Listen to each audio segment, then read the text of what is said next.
Welcome to Hockey Wiz Talks podcast. Today I'll be talking about what is wrong with the Colorado Avalanche. The Colorado Avalanche were early season favorites to win the Stanley Cup, but thus far they have not lived up to expectations. The Avalanche currently sit in 4th place in the Honda West Division, which is a shock to most fans. These are the main issues with the Colorado Avalanche. 1. Lack of size. 2. Not enough secondary scoring. 3. The defense is too soft. And 4. They don't match up well against the top teams in the Honda West Division. What can the Colorado Avalanche do to fix these issues? And now a word from our sponsor. Visit my Facebook page at HockeyWiz777 and my Instagram at HockeyWiz777. The problem that stands out the most for me is that Colorado doesn't match up well against the premier teams in the Honda West Division. The premier teams like Vegas and St. Louis play a physical brand of hockey that takes away from what the Avalanche like to do. When teams play physical against them, Colorado does not have the players necessary to combat that. Colorado's greatest strength is their speed, but they aren't able to use it against teams like Vegas and St. Louis because they are physical defensively and they take away their speed through the neutral zone. If Colorado is to contend in the Honda West Division, they definitely need to bulk up their roster. Because the Avalanche need to compete against the likes of Vegas and St. Louis in order to contend, they will need to add some size to the team. The player the Avalanche should target is Nick Foligno of the Columbus Blue Jackets. The Colorado Avalanche acquired Nick Foligno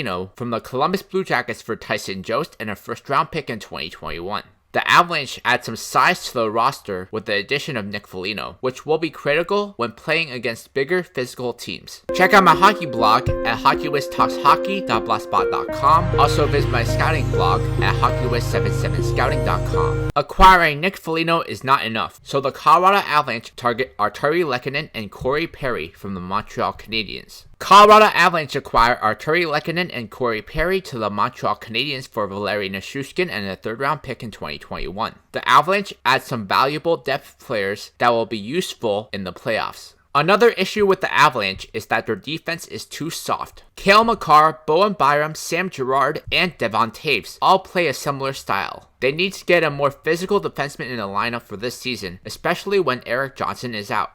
The player the Avalanche should target is Matt Roy of the LA Kings. The Colorado Avalanche acquired Matt Roy and Blake Lizotte from the LA Kings for Jonas Donskoy and a 3rd-round pick in 2021. The Avalanche added Matt Roy, a solid defensive defenseman, and Blake Lizotte, a solid 4th-line center. Listen to my podcast on hockeywiztalks.podbean.com. If the Colorado Avalanche can make these changes, they should be a contending team. This is how their lineup would look like. The first line is Gabriel Landeskog, Nathan MacKinnon, and Brandon Saad. The second line is Nick Foligno, Nazem Kadri, and Mikko Rantanen. The third line is Arturi Lehkonen, JT Compher, and Andrei Burakovsky. The fourth line is Pierre-Edouard Bellemare, Blake Lizotte, and Corey Perry. The first D pair is Ryan Graves and Cale Makar. The second D pair is Sam Girard and Matt Roy. Third D pair is Bowen Byram and Connor Timmins. The goalies are Philip Grubauer and Hunter Minska. On injured reserve, Pascal Francouz and Erik Johnson. With the changes made to the lineup, the Colorado Avalanche look like they could make a deep playoff run.